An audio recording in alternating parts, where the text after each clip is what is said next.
The millionaire with a rare disease was crying alone on a park bench until a single dad's unexpected gesture changed her life forever. Tell us your city, hit subscribe, and get ready for today's story. The ending? Absolutely unforgettable. The autumn leaves drifted lazily across the empty park, painting the ground in shades of amber and gold. Amber Mitchell sat alone on a weathered wooden bench, her designer coat wrapped tightly around her trembling shoulders.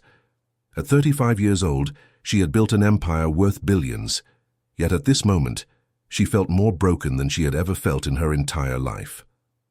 The diagnosis had come 3 weeks ago, delivered in the sterile white office of one of Manhattan's most prestigious specialists, Huntington's disease, a rare, progressive neurological condition that would slowly strip away everything she had worked so hard to become. There was no cure, there was no escape. There was only the slow, inevitable decline that awaited her. She had spent the past 3 weeks in denial, throwing herself into work with a ferocity that frightened even her most dedicated employees. But today, something had cracked inside her. During a board meeting that morning, her hand had trembled so violently that she had spilled coffee across the entire conference table. She had seen the looks exchanged between her executives. The whispers had already begun. So she had fled. Amber Mitchell, CEO of Mitchell Technologies, a woman who had never run from anything in her life, had walked out of her own building and kept walking until she found this quiet corner of Central Park, far from the prying eyes of the business world. And now, for the first time since receiving her diagnosis, she allowed herself to cry. The tears came slowly at first, silent streams running down her perfectly made-up face. But soon they became sobs, her whole body shaking with the weight of everything she had been holding inside. She cried for the future she would never have, for the family she had sacrificed in pursuit of success, for the love she had always pushed away because there was never enough time. She was so lost in her grief that she didn't notice the small figure approaching until a tiny hand touched her knee. Amber looked up through her tears to find a little girl standing before her, no more than 5 years old, with wild, curly brown hair and the most earnest brown eyes she had ever seen. The child was holding out a crumpled tissue, the kind that had clearly been retrieved from a coat pocket. "Don't cry, pretty lady," the little girl said softly. "My daddy says tears are like rain. They help flowers grow inside your heart." Amber stared at the child, momentarily stunned into silence. Before she could respond, a man's voice called out from nearby, "Sophie! Sophie, you can't just run off like that." A man appeared on the path, jogging toward them with clear concern on his face. He was in his early 30s, with dark hair that was slightly disheveled and warm brown eyes that matched his daughter's. He wore a simple jacket over a sweater, and there was a kindness in his features that seemed completely at odds with the sharp, calculating faces Amber was accustomed to seeing in her world.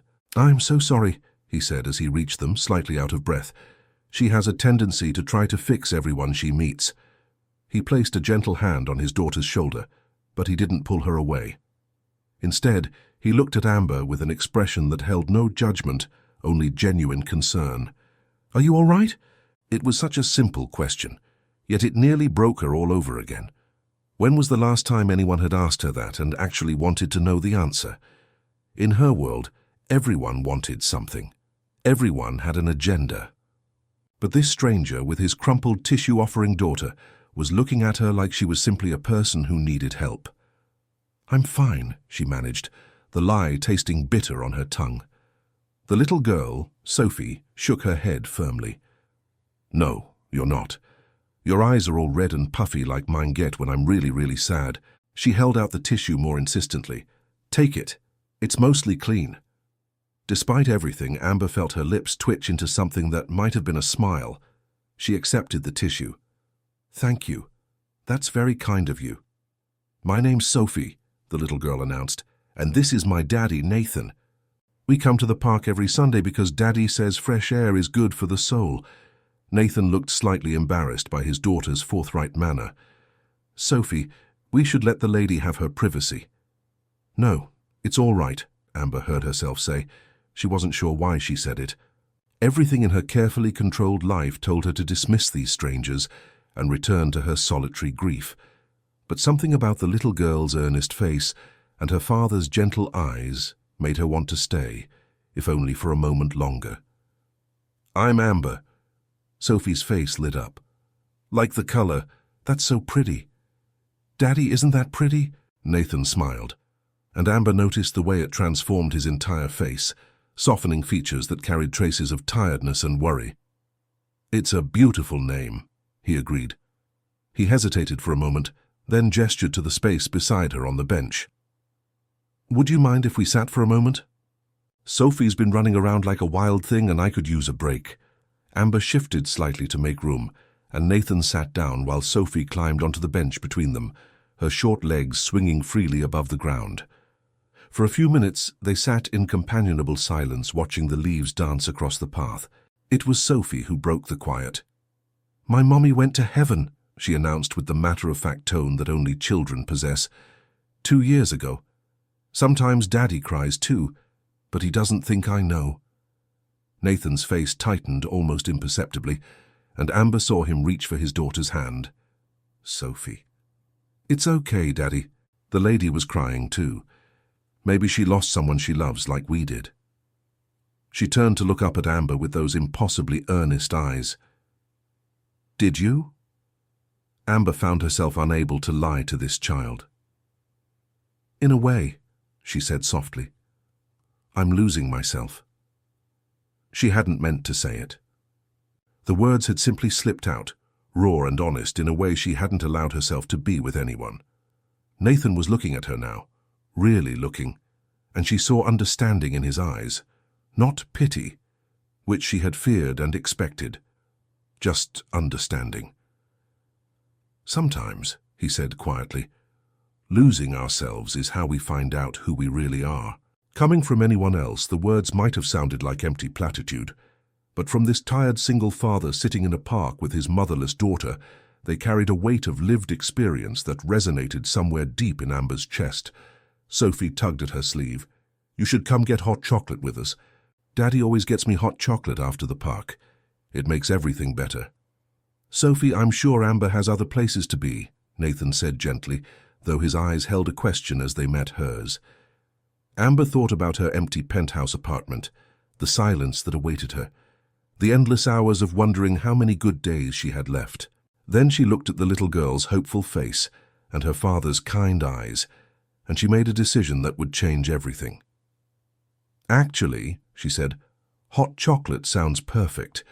The small cafe Nathan led them to was nothing like the establishments Amber usually frequented. There were no marble countertops or crystal chandeliers, no sommelier or Michelin stars. Instead, there were mismatched wooden chairs, hand-painted signs advertising daily specials, and the warm, inviting smell of cinnamon and cocoa that wrapped around them like a hug the moment they stepped through the door. "Mr. Nathan! Miss Sophie!" A plump woman behind the counter waved enthusiastically. "Your usual table is open, and I just made fresh whipped cream." Sophie squealed with delight and ran toward her regular spot, a small table by the window where someone had thoughtfully placed a booster seat. Nathan watched her go with a soft smile before turning back to Amber. "I hope this is okay. It's nothing fancy, but Maria makes the best hot chocolate in the city. Trust me, I've done extensive research." He was clearly joking, trying to put her at ease, and Amber found herself appreciating the effort more than she could express. In her world, people walked on eggshells around her, measuring every word for corporate implications. Nathan had no idea who she was, what she was worth, or what her last name meant in the business world. To him, she was simply a woman who had been crying alone on a park bench. It was strangely liberating. They settled into the small table, Sophie immediately beginning to draw on the paper placemat with crayons that Maria had provided. Nathan ordered for them 3 hot chocolates with extra whipped cream, and Sophie added a request for a cookie shaped like a dinosaur. "So," Nathan said, folding his hands on the table in a gesture that was somehow both casual and attentive, "you don't have to tell me anything you don't want to, but I'm a good listener if you need one. Occupational hazard of being a single dad. I've become very skilled at listening to long, complicated stories about why the purple crayon is better than the blue one." Amber laughed, and the sound surprised her. She couldn't remember the last time she had laughed. "What do you do?" she asked, deflecting his invitation. For work, I mean. I'm a physical therapist, he said. I work mostly with kids who have mobility challenges, helping them learn to walk, run, play sports. It's not glamorous, but it's... He paused, searching for the right word. It's meaningful. I get to watch kids do things that everyone told them they'd never do. There's nothing quite like that feeling. Something shifted in Amber's chest. Here was a man who helped people with physical disabilities, who devoted his life to giving children hope. And here she was, a woman whose own body was beginning to betray her. The irony was not lost on her. That sounds incredible, she said, and she meant it. How did you get into that field? Nathan's expression grew thoughtful. My younger brother had cerebral palsy. Growing up, I watched him fight every single day just to do things that came naturally to everyone else. And I watched how the right therapist could make all the difference, someone who saw him as a person, not just a diagnosis. I wanted to be that person for other kids. He shrugged slightly, as if embarrassed by his own sincerity. Plus, I get to play with toys and call it work, so that's a bonus. Maria arrived with their hot chocolates, enormous mugs topped with mountains of whipped cream.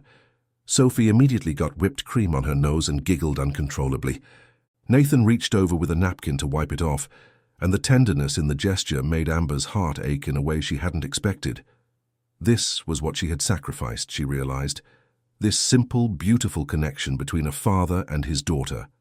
She had traded it for corner offices and quarterly earnings reports, for power and prestige, and a name that made people nervous when they heard it. And now, facing the end of everything she had built, she was forced to confront what she had never allowed herself to have. And before we continue, I'd love to know where you're watching from. Leave your city in the comments below, and if you're enjoying this story, please like and subscribe for more. Now let's see what happens next. You got quiet, Nathan observed gently. You don't have to talk, but you don't have to pretend either. Not with us. Amber looked at him, really looked, and saw something that made her chest tighten. He wasn't trying to fix her. He wasn't offering platitudes or looking for ways to benefit from her vulnerability. He was simply present, offering space for her to be exactly who she was in that moment. I'm sick, she heard herself say. The words came out before she could stop them, raw and unfiltered. I have a rare disease. It's progressive and there's no cure. I found out 3 weeks ago, and today was the first day I let myself feel it. Nathan's expression didn't change in the way she had expected. There was no dramatic gasp, no immediate pity that would have made her regret speaking. Instead, he simply nodded slowly, his eyes never leaving hers. I'm sorry, he said. That's incredibly heavy to carry alone. I've been alone for a long time, Amber admitted. By choice, mostly. Building a company doesn't leave much room for relationships or family or any of the things that normal people have. I thought I was okay with that trade-off, but now, she trailed off, unable to finish the sentence. Now you're realizing that the life you built might not be the life you actually wanted, Nathan finished quietly. Sophie, blissfully unaware of the weight of the adult conversation happening above her head, looked up from her drawing. Amber, do you want to see my dinosaur? He has a purple tail because purple is the best color. Amber leaned down to admire the drawing, grateful for the interruption. That is the most magnificent dinosaur I have ever seen. Does he have a name? Gerald, Sophie announced proudly. He's a friendly dinosaur. He doesn't eat people, just cookies and ice cream. A dinosaur after my own heart, Amber said, and Sophie beamed. They spent another hour in the little cafe, the conversation flowing more easily as time passed. Amber learned that Nathan worked at a community rehabilitation center, that he had been raising Sophie alone since his wife passed away from cancer, and that despite everything, he still believed in the fundamental goodness of the world. In return, she told him almost nothing about herself. She mentioned that she worked in business, that she lived alone, that she had no family to speak of. She carefully omitted any detail that might reveal who she really was, and she told herself it was because she wanted to protect this fragile new connection from the weight of her reputation. But deep down she knew the truth. For the first time in years, someone was seeing her as just Amber.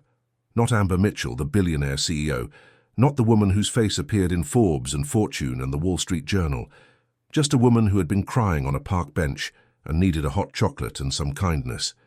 She wasn't ready to give that up yet. When they finally left the cafe, the sun was beginning to set, painting the sky in shades of orange and pink that matched the autumn leaves still scattered across the sidewalk. Sophie was holding her father's hand with one hand and clutching her dinosaur drawing with the other. "Will we see you again?" Sophie asked, looking up at Amber with those hopeful brown eyes. "We come to the park every Sunday. You could come too, and we could all get hot chocolate together." Amber felt something catch in her throat. She should say no. She should walk away from these kind strangers and return to her carefully controlled world, where she could fall apart in private and maintain the facade of strength that had defined her entire career. But looking at Sophie's hopeful face and Nathan's quiet, patient eyes, she found she couldn't do it. "I would like that," she said. "I would like that very much." The following Sunday, Amber found herself walking towards Central Park with a nervousness she hadn't felt since her first major business deal. She had changed her outfit 3 times before leaving her penthouse, finally settling on dark jeans and a cashmere sweater that cost more than most people's monthly rent, but looked appropriately casual. She had left her designer handbag at home in favor of a simple leather crossbody, and she had even forgone her usual full makeup for something more natural. She wasn't sure why she was trying so hard to appear normal. She wasn't even sure what normal meant anymore.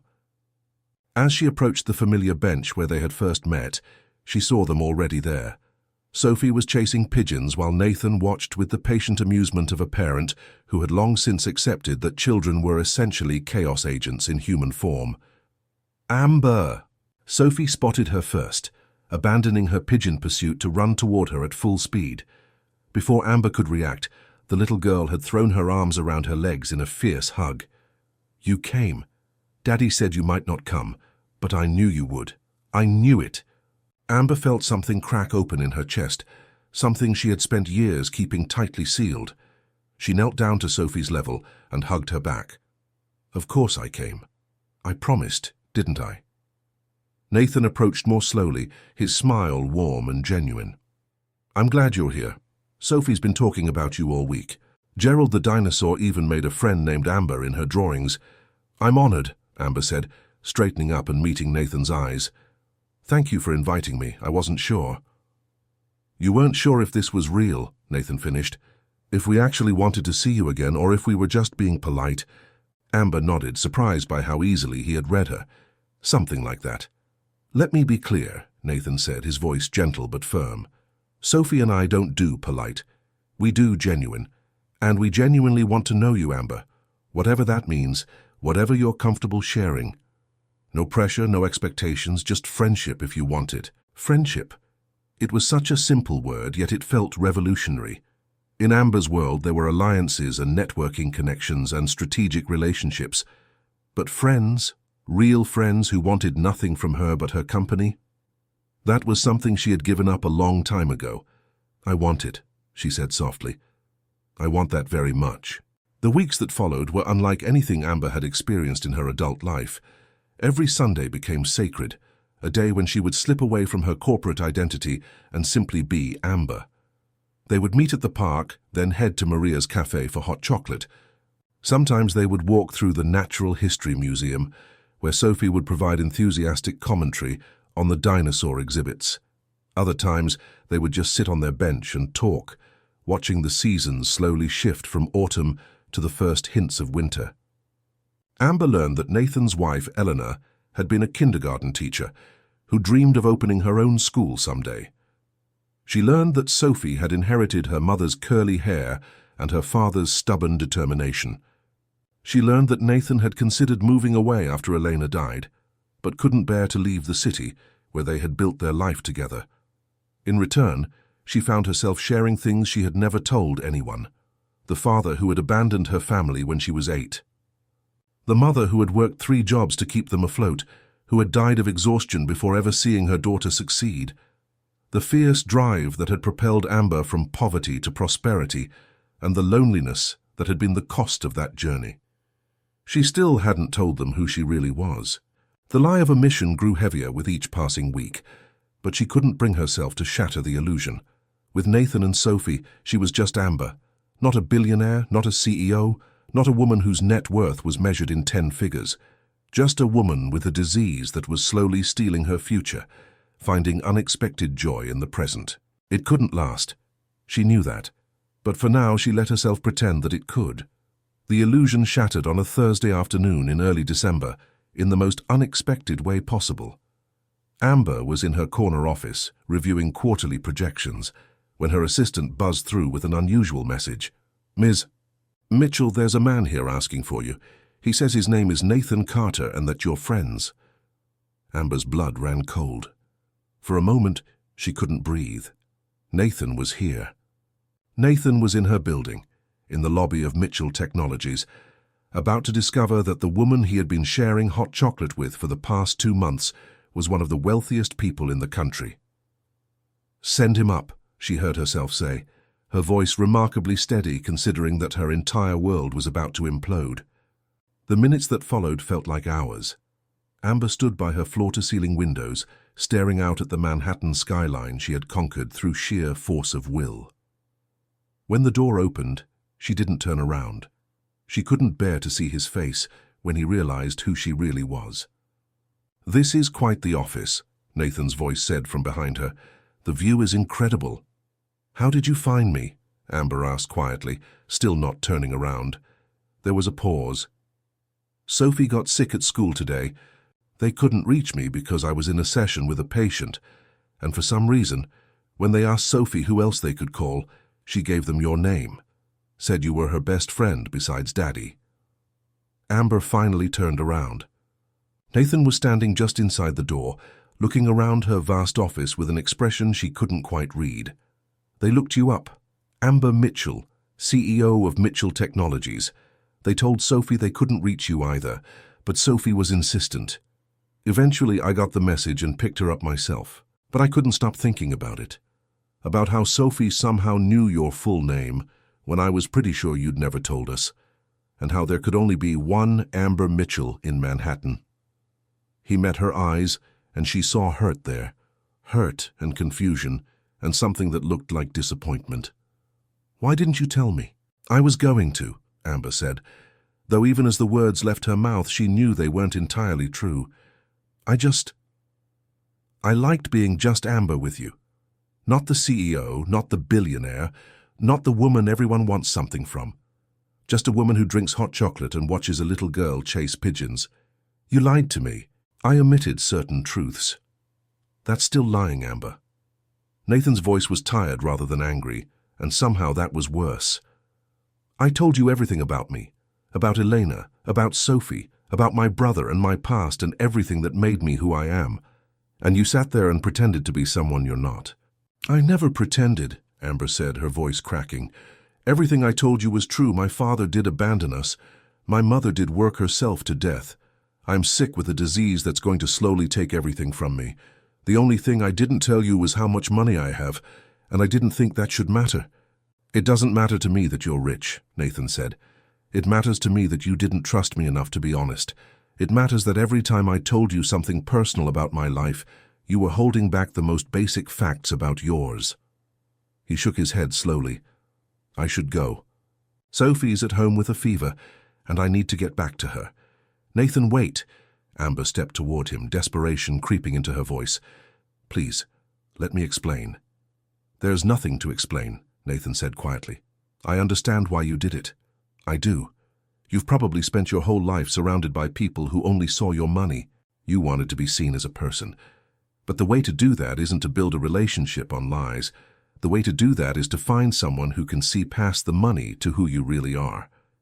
He paused at the door, his hand on the handle. "The thing is, Amber, I thought I was that person. I thought we were building something real. But now I don't know what was real and what was just another version of the mask you wear every day in this building." He left without another word, and Amber stood alone in her enormous office, surrounded by all the trappings of success, feeling more lost than she had ever felt in her life. What happened next shocked everyone, including herself. Instead of doing what she had always done, instead of throwing herself into work and pushing down her feelings until they suffocated, Amber did something completely out of character. She grabbed her coat and walked out of her building. She hailed a cab and gave the driver Nathan's address, which she had memorized weeks ago despite never having visited.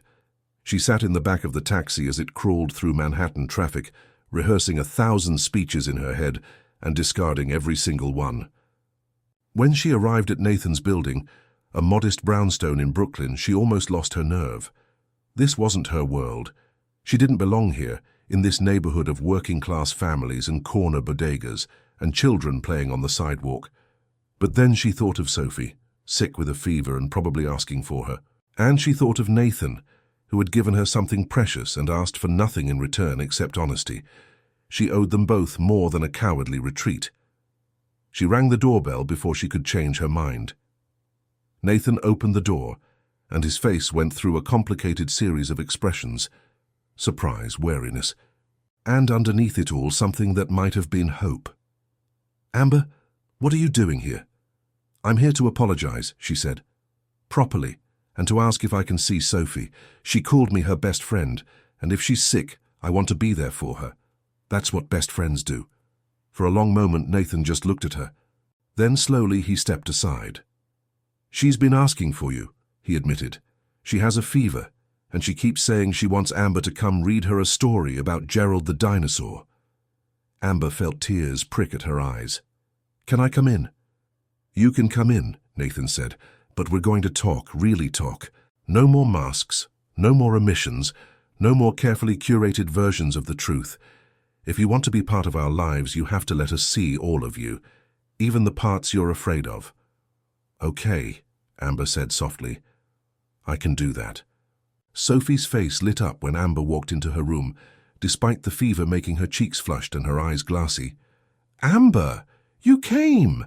Daddy said you had to work, but I knew you'd come." Amber sat on the edge of the little girl's bed, smoothing back her curly hair. "Of course I came. Your daddy told me you were sick and I had to make sure you were okay." "Will you tell me a story?" Sophie asked, her voice sleepy but hopeful. "About Gerald the dinosaur?" "I'll tell you the best Gerald story you've ever heard," Amber promised. And she did. She made up an elaborate tale about Gerald the friendly dinosaur who lived in Central Park and made friends with a little girl who taught him that being different wasn't something to be ashamed of. By the time she finished, Sophie was fast asleep, her small hand still wrapped around Amber's fingers. She sat there for a long time, watching the little girl breathe, feeling something shift fundamentally inside her. This was what mattered. Not the quarterly earnings or the stock price or the endless meetings with people who saw her as a balance sheet. This quiet moment, this simple connection, this love that asked for nothing in return. When she finally slipped out of Sophie's room, she found Nathan waiting in the living room, 2 cups of tea on the coffee table. "That was a good story," he said. "You're a natural." "I've never told a bedtime story before in my life," Amber admitted, sitting down across from him. "It was terrifying." Nathan smiled slightly. "Parenting is just a series of terrifying moments interspersed with moments of pure joy. You get used to it." They sat in silence for a moment, the weight of everything unspoken hanging between them. Finally, Amber took a deep breath. "I'm sorry," she said. "Truly sorry.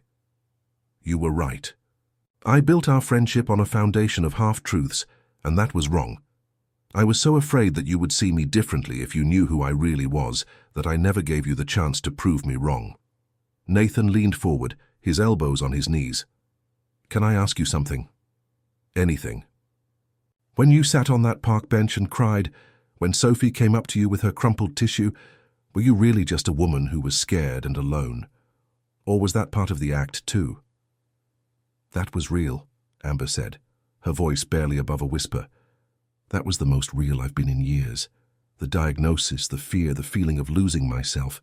All of that was true, is true. I'm still scared, I'm still alone, and I'm still losing pieces of myself every day to this disease." Nathan reached out and took her hand. The gesture was so simple, so genuine, that Amber felt something break open inside her. "You're not alone," he said. "Not anymore, not if you don't want to be." The weeks that followed were a revelation. Amber had spent her entire adult life maintaining rigid boundaries between her personal and professional identities, but with Nathan and Sophie, those walls crumbled into dust. She started showing up to their Sunday meetings without disguising who she was. She wore her expensive clothes and didn't apologize for them. She told stories about boardroom battles and hostile takeovers, and Nathan listened with genuine interest rather than intimidation.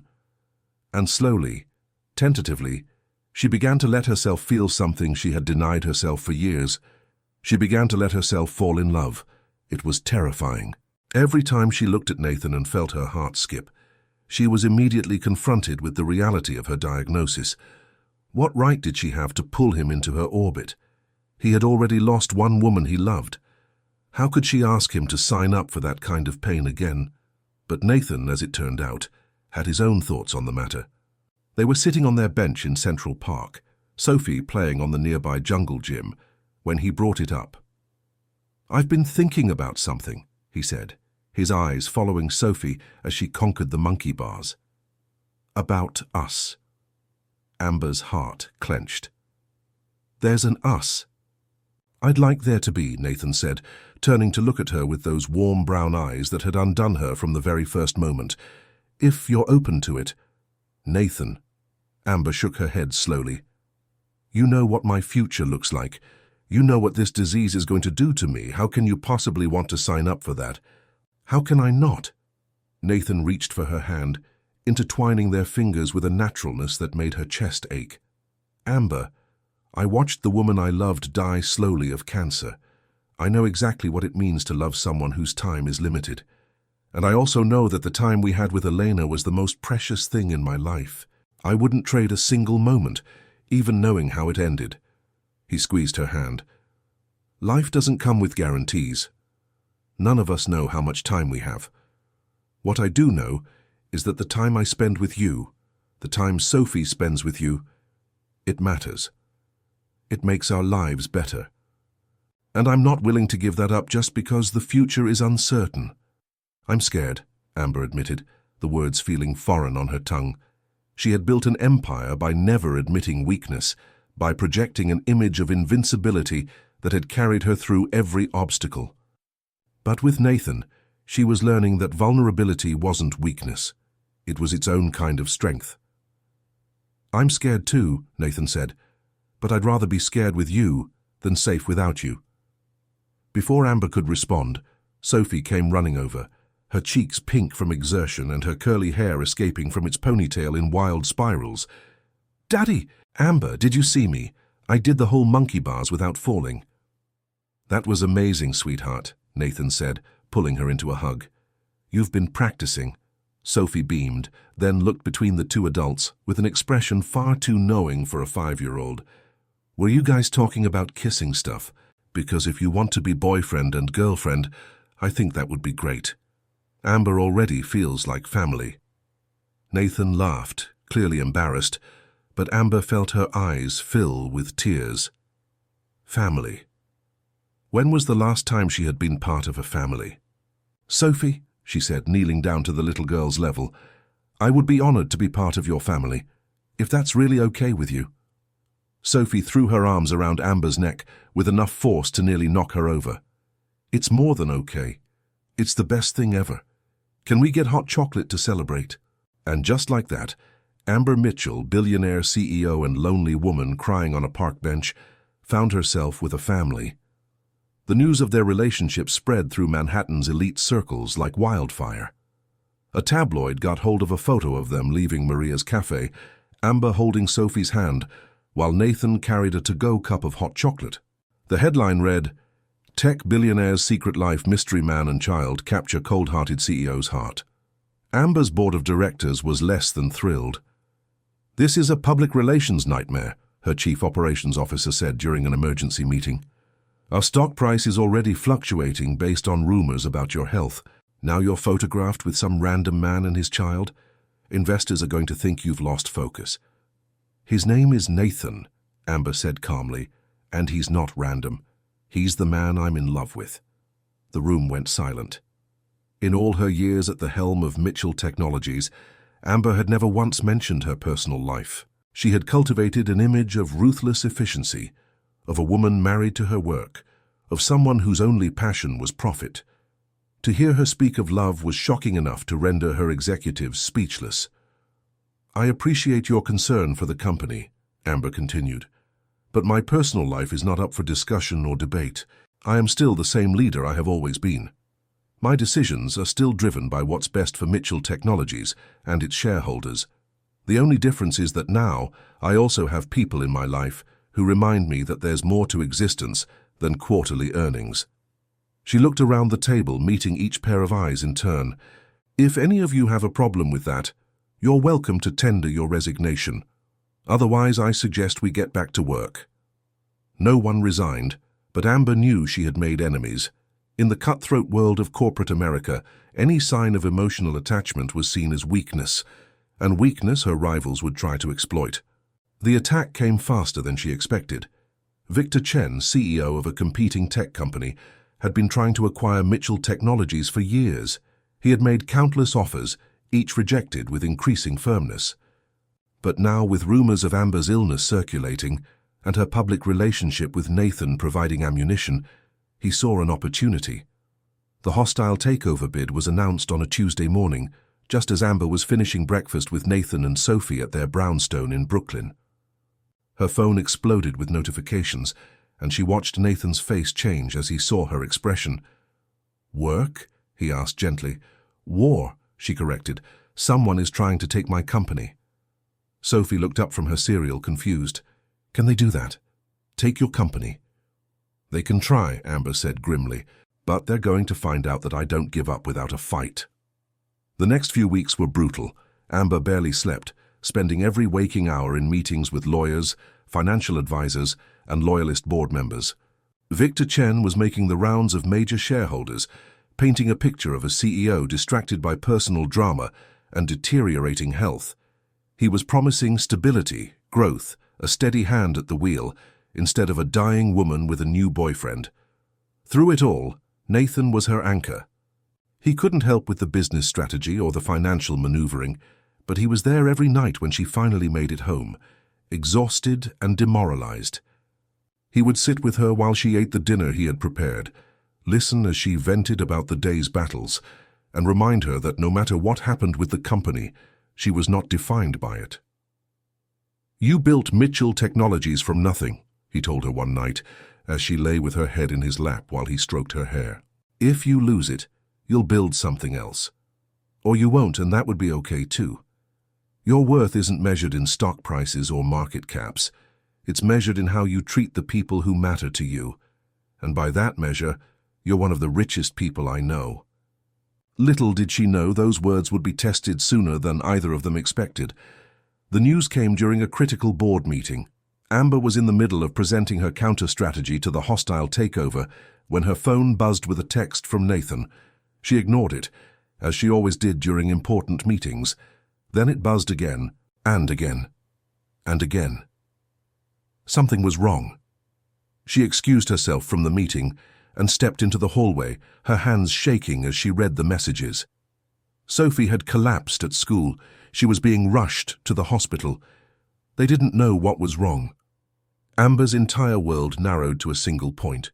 In that moment, the hostile takeover, the company she had spent her life building, the billions of dollars at stake, none of it mattered. All that mattered was a 5-year-old girl with curly brown hair and earnest brown eyes who had given her a crumpled tissue and taught her that tears were like rain. She didn't go back to the meeting. She didn't even tell anyone she was leaving. She just ran, hailing the first cab she could find and demanding to be taken to the hospital as fast as humanly possible. Nathan was in the emergency room when she arrived, his face pale and his eyes red-rimmed with fear. He looked up when she burst through the doors, and the relief that flooded his features nearly broke her heart. "You came," he said, his voice cracking. "Of course I came." She pulled him into her arms, holding him as tightly as she could. "What happened? What did they say?" "They don't know yet. She just collapsed on the playground. She was fine this morning, and then she just—" He couldn't finish the sentence. Amber held him tighter, feeling his whole body tremble against hers. "It's going to be okay," she said, even though she had no way of knowing if that was true. "Sophie is the strongest person I know. She's going to fight this, whatever it is, and she's going to win." because that's who she is. The hours that followed were the longest of Amber's life. She and Nathan sat side by side in the sterile waiting room, his hand gripping hers so tightly that her fingers went numb. Neither of them spoke. There was nothing to say. All they could do was wait and hope and try not to imagine the worst. When the doctor finally emerged, Amber felt her heart stop. The woman's expression was impossible to read, professionally neutral in a way that could mean anything. "Mr. Carter?" Nathan stood up so fast he nearly knocked over his chair. "Yes, that's me. Is Sophie okay? What's wrong with her?" The doctor gestured for them to follow her to a more private area. Amber rose on shaky legs, still holding Nathan's hand, unwilling to let go even for a moment. "Your daughter has a heart condition," the doctor explained gently. "It's called hypertrophic cardiomyopathy. It's a genetic condition where the heart muscle is abnormally thick, which can cause problems with blood flow. In Sophie's case, it caused an arrhythmia that made her faint." Nathan's face had gone completely white. "Heart condition? But she's never had any problems before. She's always been healthy." "Sometimes these conditions don't present symptoms until later in childhood," the doctor said. "The good news is that we caught it. The condition is manageable with medication, and in some cases surgery can correct the issue entirely.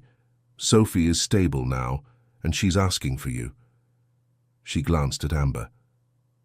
"Both of you, actually. She keeps asking for someone named Amber." Despite everything, Amber felt a small smile tug at her lips. "That's me." They followed the doctor to Sophie's room, where the little girl was propped up in a hospital bed that seemed far too large for her small frame. She was hooked up to monitors and IVs, but her eyes lit up when she saw them walk through the door. "Daddy, Amber, I had a really big adventure today. Did you know I rode in an ambulance? The sirens were so loud." Nathan rushed to her side, gathering her into his arms as carefully as he could manage with all the wires and tubes. "How you scared me, sweetheart. You scared me so much." "I'm sorry, Daddy," Sophie said, her small hand patting his cheek. "I didn't mean to.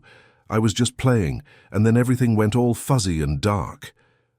Amber hung back, watching the reunion with tears streaming down her face. This was love.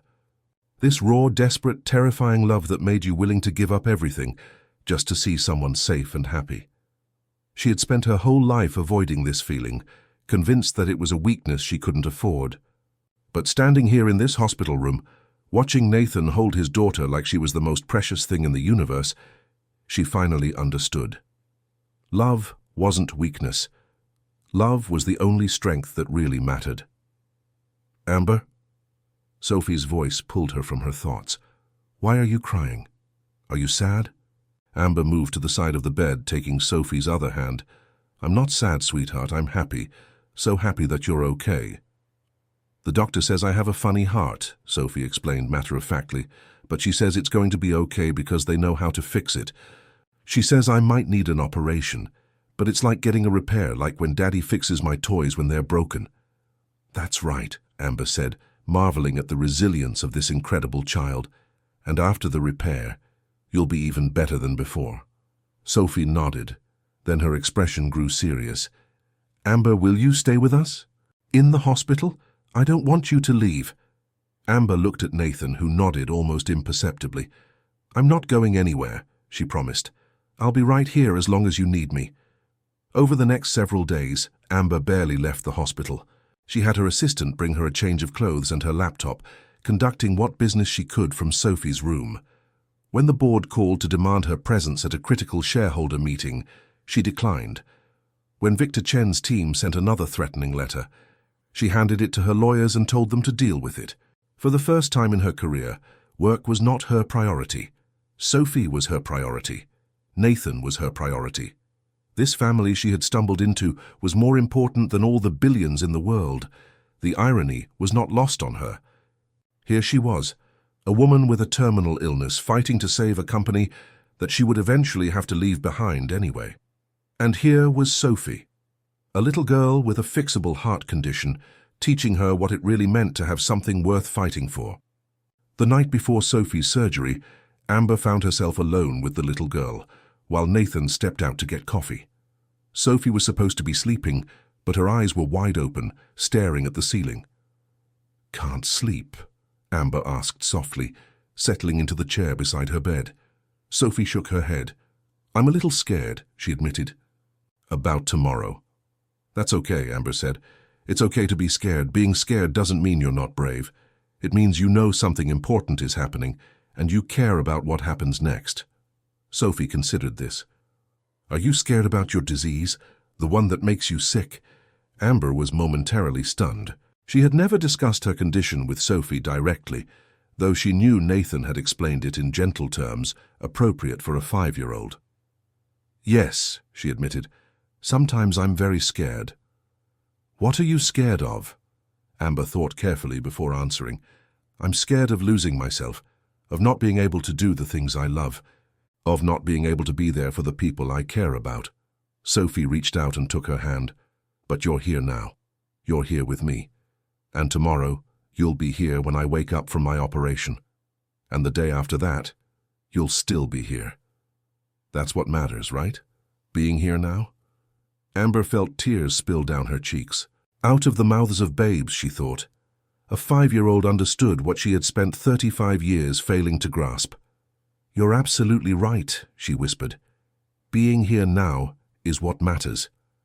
"Amber?" Sophie's voice was growing sleepy. "Yeah, sweetheart." "When you and Daddy get married, can I be the flower girl? I've always wanted to be a flower girl. Mummy showed me pictures before she went to heaven, and they were so pretty." Amber's heart nearly stopped. "Sophie, your daddy and I aren't." "Not yet," Sophie interrupted with a yawn. "But you will be. I can tell.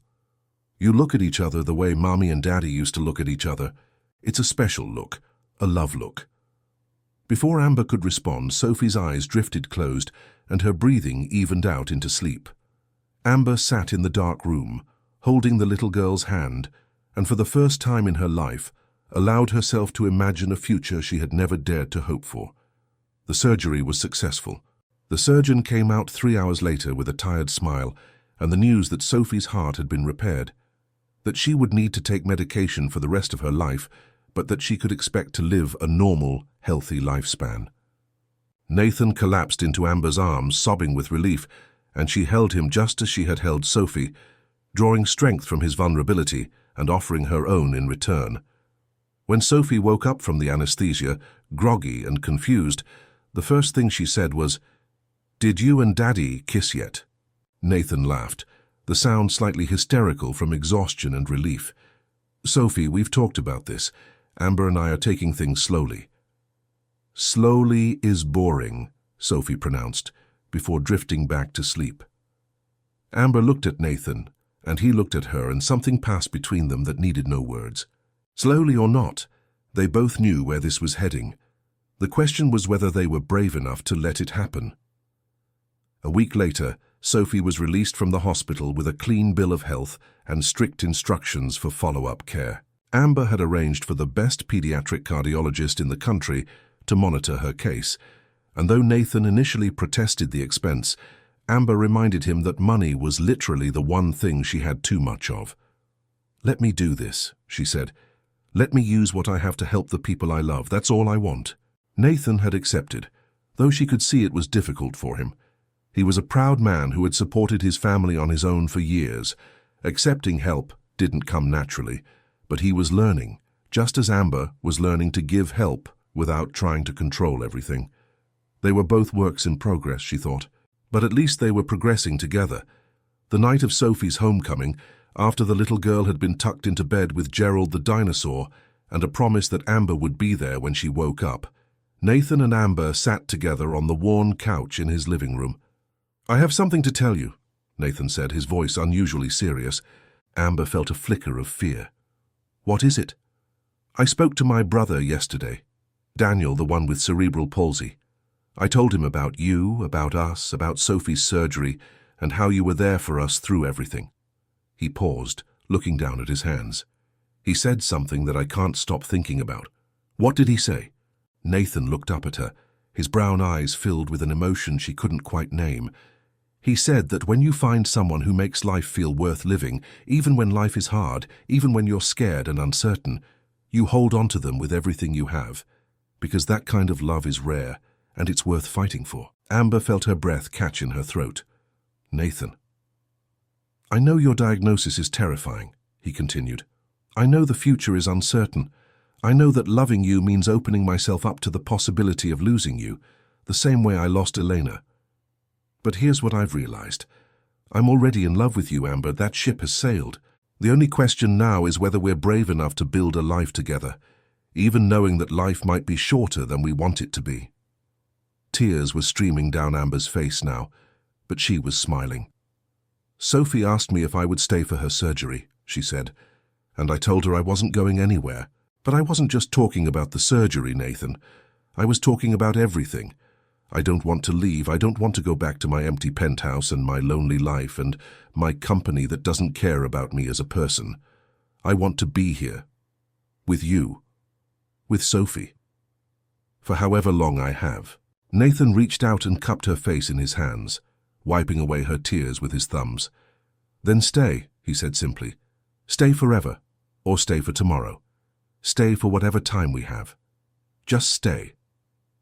And this time, when he leaned in to kiss her, Amber didn't pull away. She leaned into him, into this moment, into this future that she had never dared to imagine. The kiss was soft and sweet and full of promises. When they finally pulled apart, Nathan rested his forehead against hers. Sophie is going to be insufferable about this, he murmured. She's been plotting our wedding since the second week she knew you. Amber laughed, the sound bubbling up from somewhere deep inside her. I heard. She's already called dibs on being the flower girl. Of course she has, Nathan smiled, then grew serious again. Amber, I need you to know something. Whatever happens with your company, whatever happens with your health, whatever happens at all, we're in this together now. You're not alone anymore. You never have to be alone again. It was, Amber realized, the one thing she had wanted her entire life and had never allowed herself to have. Family, connection, unconditional love that wasn't contingent on stock performance or quarterly earnings, or the ability to outmaneuver rivals in a boardroom, and it had come to her in the most unexpected way possible. Through a little girl with a crumpled tissue and a father with kind eyes on a park bench in Central Park, on a day when she had thought her life was ending. But it wasn't ending, she understood now. It was just beginning. The resolution to the hostile takeover came from an unexpected source. Amber's oldest ally on the board, a woman named Margaret Chen, who had been with Mitchell Technologies since the early days, rallied the shareholders in Amber's absence. While Amber had been at the hospital with Sophie, Margaret had been making calls, arranging meetings, reminding everyone of what Amber had built and why it mattered. When the final vote came, Victor Chen's bid was rejected by a decisive margin. Amber received the news while sitting in Nathan's kitchen, watching Sophie eat pancakes and chatter about the picture she wanted to draw for her get-well wall at school. She read the message from Margaret 3 times before she fully understood what it meant. She had won. Her company was safe, and she hadn't even been there to fight for it. Good news? Nathan asked, watching her face. The best, Amber said slowly. My company is safe. The takeover bid was rejected. Nathan smiled, but it was a complicated expression. That's wonderful. Are you going back? The question hung in the air between them.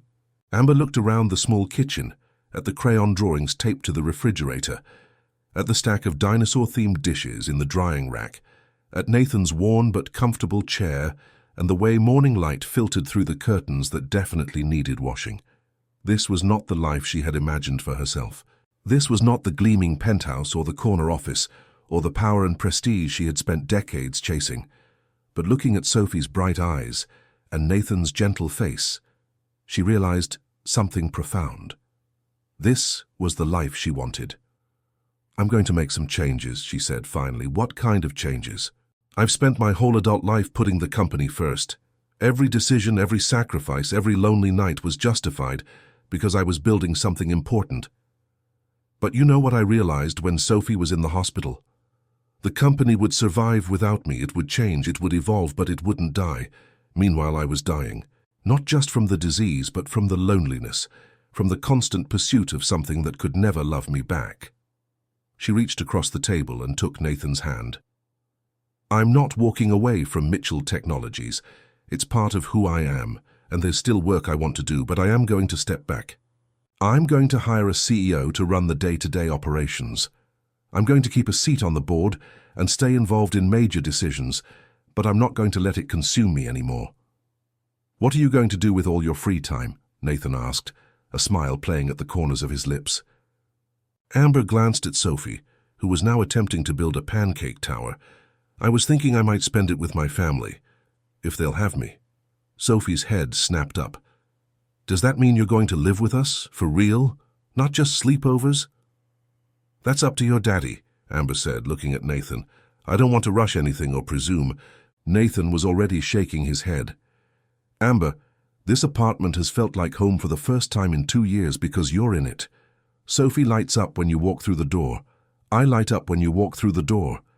If you're ready to make this official, we're more than ready to have you. Sophie abandoned her pancake tower and launched herself at Amber, wrapping her small arms around her neck.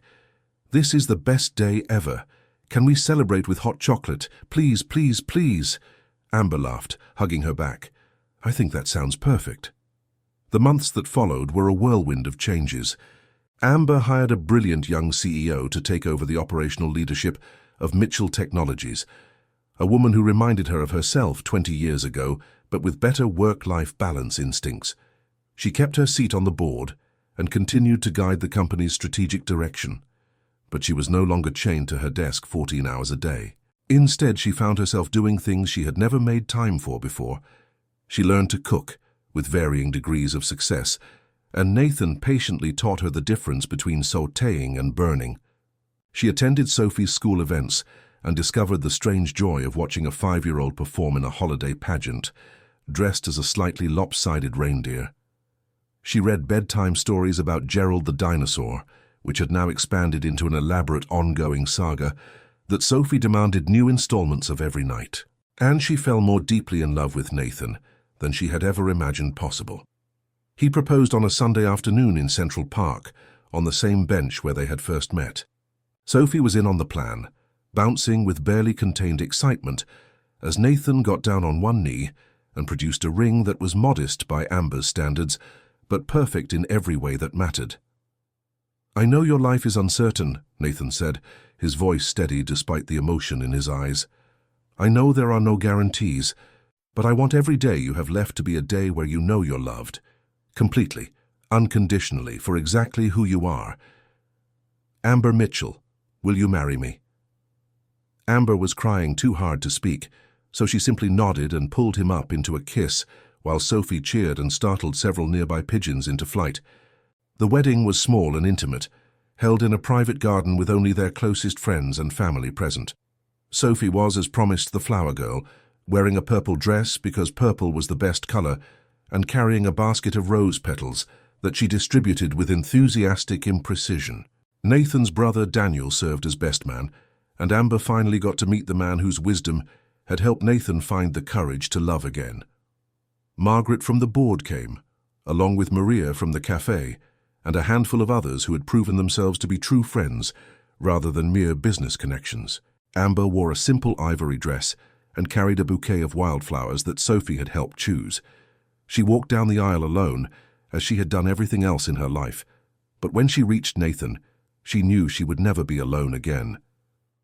I, Nathan, take you, Amber, he said, his voice thick with emotion, to be my partner in all things, in sickness and in health, in triumph and in struggle, for as long as we both shall live, and in my heart for long after. Amber's vows were simpler, because the words she needed to say were few.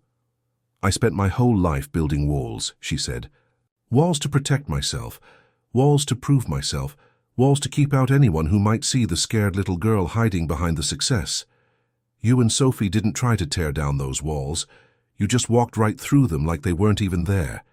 You saw me, the real me, from the very first moment, and you loved me anyway. I promised to spend every day I have left being worthy of that love. Sophie, unable to contain herself, shouted, "You can kiss now!" before the officiant had a chance to say the words, and everyone laughed as Nathan pulled Amber into his arms. Their life together wasn't perfect. Nothing ever is. Amber's symptoms progressed gradually, just as the doctors had predicted. There were good days and bad days, victories and setbacks. Nathan adapted his physical therapy expertise to help her maintain mobility and independence for as long as possible. Sophie, growing up with an awareness of mortality that most children her age didn't possess, became fiercely protective of her stepmother while also treating her exactly the same as always. The company continued to thrive under its new leadership, and Amber found that stepping back actually allowed her to contribute more meaningfully. Free from the daily grind of operational management, she focused on the strategic vision that had always been her greatest strength. She also established a foundation to fund research into rare neurological diseases, pouring millions into the search for treatments that might help others even if they came too late for her. 2 years after the wedding, on a crisp autumn afternoon that reminded her of the day they met, Amber sat on their bench in Central Park and watched Sophie play. The little girl was 7 now, long-legged and confident, her curly hair flying as she conquered the monkey bars with practiced ease. Nathan sat beside Amber, his arm around her shoulders, providing the steady support that had become as natural as breathing. Amber's hands trembled slightly now, and she walked with a cane on her bad days.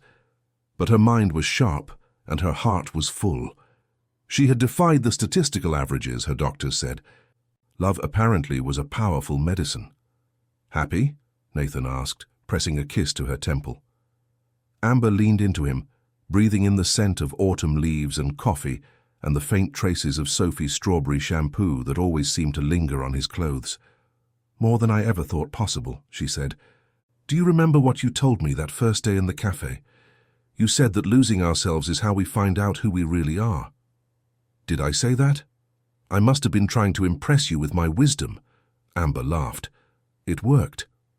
But here's what I've learned since then. I didn't just find out who I am. I found out who I could become when I finally let myself be loved." Sophie ran over, breathless and grinning, and squeezed herself onto the bench between them. "Daddy, Amber, can we get hot chocolate? Please. It's officially cold enough for hot chocolate now, I checked." Nathan looked at Amber, and she looked at him, and they both smiled. "Hot chocolate sounds perfect," Amber said. She stood up slowly, using her cane for balance, and Sophie immediately took her other hand. Nathan rose and took her cane from her, replacing it with his own steady arm. Together, the three of them walked toward Maria's cafe, leaving the bench behind. The leaves drifted down around them, painting the path in shades of amber and gold, and Sophie skipped ahead, her laughter ringing out like bells in the autumn air. Amber squeezed Nathan's arm and pulled him closer, and when he looked down at her with those warm brown eyes that had changed everything, she stretched up on her toes and kissed him softly on the cheek. Then she took his hand in hers, and together they followed their daughter into their